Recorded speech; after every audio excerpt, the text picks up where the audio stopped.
పొంగడుకొని ప్రశాంతంగా ఫ్రెష్ అయిపోయి, చూడండి, ప్రశాంతంగా ఒక గంట చక్కగా 3 పాటలు పాడుకొని, ఒక 30 గంట స్తోత్రాలు అర్పించి, ఒక 30 గంట వాక్యాన్ని మనం చదువుకున్నట్లయితే మన జీవితాల్లో భక్తుడిని దావీదు అన్నట్లుగా నా గిన్నె నిండి పొంగి పొర్లుచున్నది అంటాడు.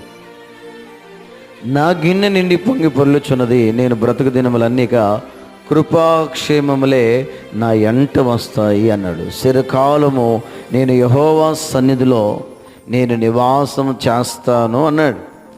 అలాంటి అనుభవం ఎప్పుడొచ్చింది అంటే